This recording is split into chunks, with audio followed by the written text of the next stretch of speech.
I just did a Murph. And you know what? It was really, really hard. But as the enemy closed in, Michael recognized that the survival of his men depended on calling back to the base for reinforcements. With complete disregard for his own life, he made the call, and Michael then fell under heavy fire before losing his life. He led by example. That's the best he did. He led by example, because we were just like him. I mean, he would get in situations that are just tough, and this workout does that. One of my memories from the 2015 games was right before Murph. We were getting ready to start, and Dave huddled us all around and told us why we were doing this for, to remember the bigger purpose of this. And as I talk about it, it gives me emotions because it put a lot of things in perspective, and we were there to compete, but it immediately took us out of the bigger purpose of doing this to honor not only Michael Murphy, but also the service women and servicemen that gave their ultimate sacrifice and gave their life. The first time I did Murph was in 2011. It was a few months into starting CrossFit, and I was so adamant about doing the workout because it was to honor Michael Murphy and his sacrifice.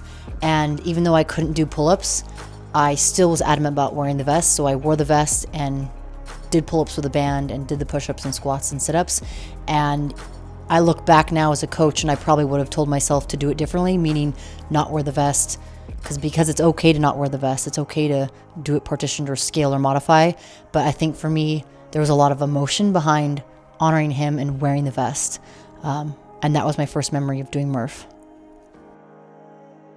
Murph is a hero workout that's dedicated to Navy Lieutenant Michael Murphy. He was a SEAL who gave the ultimate sacrifice in the Afghanistan war, and his life was taken on June 28th of 2005. The workout consists of 1 mile run, 100 pull-ups, 200 push-ups, 300 air squats, and closes with a 1 mile run. The workout was actually created by Murphy, but he had a different name for it called Body Armor. It's a very high volume workout, and one that you shouldn't go too hot out the gate. It is dedicated to him and to the fallen servicemen and women. What makes Murph such a difficult workout is the volume that's involved in this workout. You start off with a run, and then you have a combination of 100, 200, 300 rep scheme. Then you have to close it off with a run. So your body has to balance out the aerobic and anaerobic threshold of both movement patterns. Thus, if you're also wearing a vest, you have that added weight to you. So if you look at what Michael Murphy was doing, you had to run to the fight, you had to fight, do what you needed to do, and then get out. So you're going from aerobic to anaerobic back to aerobic. And if your body isn't conditioned for that, and you just show up to go do that workout, it's going to take a lot on your body.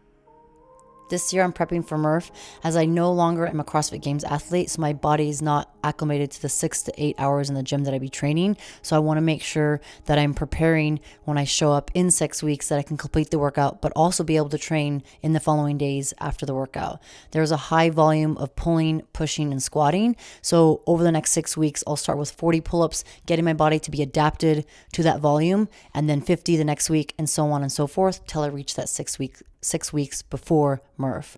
This is no different than showing up to train for a triathlon, a 5K run, a half marathon. So making sure that I'm putting in the time and doing the work to get my body to be acclimated. If I was going to go run a half marathon, I want to make sure that I'm starting off with small mileage in the beginning of my program, and by the end, I'm close to or up to that half marathon distance, which is 13 miles.